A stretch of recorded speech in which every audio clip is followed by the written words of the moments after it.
Hey everybody, and welcome to another episode here on TalkDaily. We're going to be talking about one of my favorite cars ever. I love that concept. But before I go any further, let's give credit where credit is due. This article is written by Joey Caparella, and it's from Car and Driver. And as always, I have a link to everything I show you in the description below this video. So let's move forward. A 401 horsepower 2022 Audi RS3. It will start at under $60,000, and what I love this car because it has everything you need. If you want a car that does everything, in my opinion, this is the car that does everything. It has the all-wheel drive. It doesn't have the all-wheel drive that you get like on a RAV4. No, it has an all-wheel drive that actually functions in the term of performance all-wheel drive, not exactly off-roading all-wheel drive. As you all know on this channel, I love all-wheel drive. Okay, I'm into all-wheel drive. Like, I'm specifically like how it works. But anyways, I digress. So it has 4 doors. It has a boot, and it's you don't have to get it in this lime green. You don't have to get all these funky colors. You can literally just get it in white, and you just cruise along and nobody know anything about this car.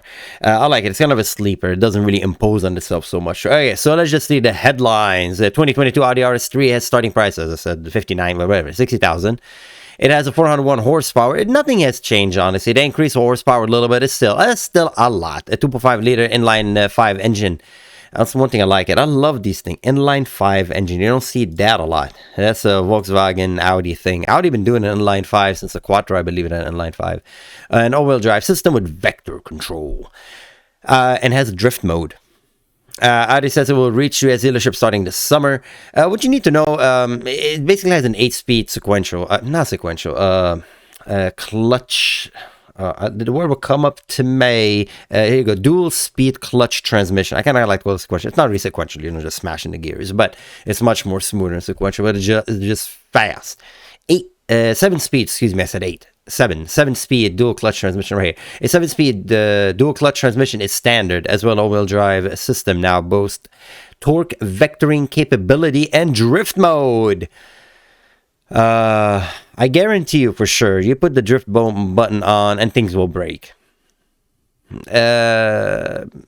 Drifting in an all-wheel drive is a whole ball game. My Evo, I can do drifting because my rear diff is a locking diff, meaning it's clutch type. It locks, okay? And my front is... it's a quaffy diff. But what happened is a lot of strain goes on the drive terrain to drift. You're not really drifting. You're doing an all-wheel drive drift, which is basically the whole car slides. But it doesn't slide into the understeering motion. It's actually kind of you point where you want to go. And you're sliding, but you just keep the steering of where you want to go. So it's different than rear-wheel drive, power slide thing. Now, does it have the capacity to unlock the front diff and the car just rear-wheel drive? Let's say get the drift mode. I don't know. That's all, again, once the car is out in production, we'll see the details of that. But I guarantee you do that too much and this car will break. Just that it's really hard on your, no matter what, it's still really hard, okay? It's really hard on your drive terrain. It's hard on your axles, etc., etc. So that's a different story, but it's good that you have it. It's basically boasting that it's a performance vehicle. You could do performance in it, whether drifting or taking it to the track or just driving it, casually in some back canyon, whatever. The horsepower, again, it's don't look at the horsepower and think to yourself that 400, okay, it's a lot, not a lot, dude. When it's paired with that transmission 7-speed. You will be in a gear. You'll be in the right gear to take off, okay? It's very deceiving to look at that horsepower and think to yourself that, it's just like, it's like a 6-speed one more. Not really. That 7 gear is not really an overdrive. This is the if you look at the way the car shifts and the speed, it's fairly fast, okay? What I'm trying to say to you is it's quick. Don't underestimate this car. It's quick. Audi hasn't released detailed price information for the new model, but it's anything like the old one. It'll be offered in a single trim level with various option package. Okay, upgraded exhaust will cost extra. Duh. Summer tires are standard, good. The Pirelli P0 Trofeo are rubber. If you don't know what these things are, I think these are very dumb tires for this car. You don't want R comps on your oh well, you don't want to. I had R comps on my Evo, and what like, dude, the heat cycle. I know the Trofeos are nice and everything, but dude, we're talking about like what 1,500 miles and 2,000 miles. You take them to the track, they're done one track day, but you drive them around. I'm talking about like 2,000 miles. Your tires are like so. Yeah, I don't know.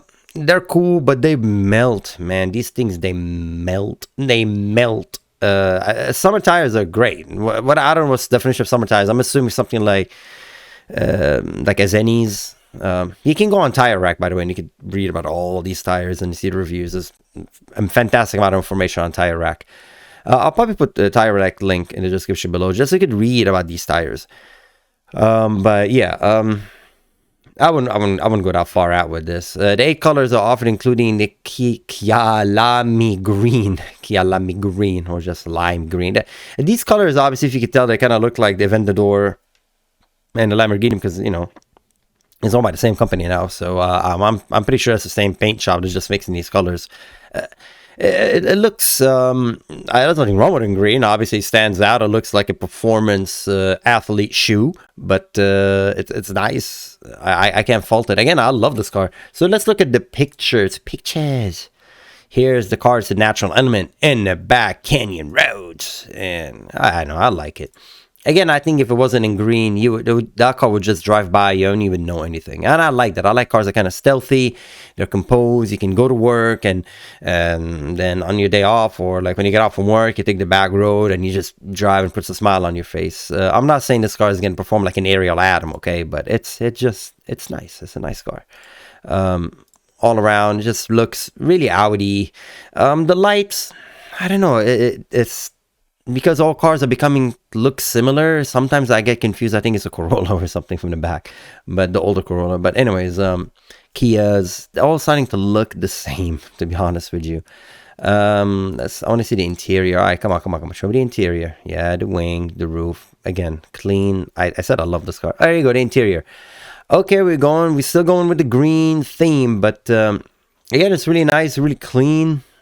I don't see anything wrong with it. It looks really inviting. The seats are really funky. That's kind of neat.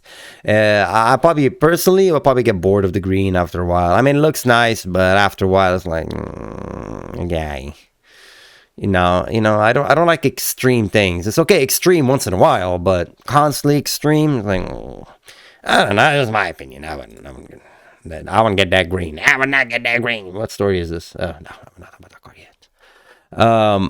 So yeah, but I like it. I like the flat on the bottom of the steering wheel. I like the little S, and yeah, it's just neat. That's the cup holder right there. What is that? I don't know. It's probably like a charger somewhere right here. Probably your transmission selection right here.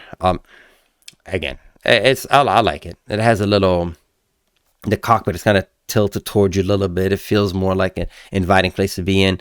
The seats look buckety. I don't know if we get the buckety seats. I'll swap these for Recaros if it was my car, but just something I would do. But again, I think it's a fantastic car. For a daily, this is more than sufficient for a daily. Of course, once the warranty is over, I just suggest get the new one. I won't hold on to it for a long time. It's just the way these cars are, As far as the build quality, I think I haven't seen any issues with Audi, although there was some stuff I believe was it on TikTok or something that showed like an Audi going through the car wash. I think it was in a 7, and it was like water leaking through the roof. But I don't know whether that's real or not. That's the first time I encountered that. Usually the build quality is good. Again, that's a Volkswagen underneath, so you're not really, they do test their product very, very well. So again, for the duration of the warranty, the car should not have any issues. Could it? Yeah. But let us know if you own one of these and you had issues. Let us know. As far I heard from all the car meets and a couple of people that I know, which is a couple of handful, people are very satisfied with their car. So I love this car. I truly do. I would not get it in manual, honestly. I would not get that car in manual. The 7-speed dual clutch transmission is fire. That thing is like going through the gears, like bam, bam, bam, bam. Anyways, yeah, I love this car. It's gorgeous. Anyways, this has been the Audi RS3 starting at $6,000. One of the cars, I really, really love that car. I just love it. You know, it's not front wheel drive. It's not pretending, doesn't have extra vents and stuff, but it's stupid fast. I do reminisce, of course, you know, when they had a V8 and that thing. Do they still understeer? We'll see once I see the details. Usually Audi do understeer. Yeah, it's the engine in front of the front axle. Basically, like all the weight in the nose of the car. It's kind of nose heavy. I don't know how this car is going to be. I'm hoping it's going to be reasonable. You know, maybe understeer at the limit of adhesion, but you know, it shouldn't. Hopefully it's not very obvious. Obviously more details to follow when this car is released, and more reviews will be available out there. Anyways, as always, thank you for watching. If you like this car, let us know what you think, and if you have the older one, also let us know what you think about it. Anyway, as always, have a safe one. Thank you for watching, and I'll see you next time. Take care. Bye bye.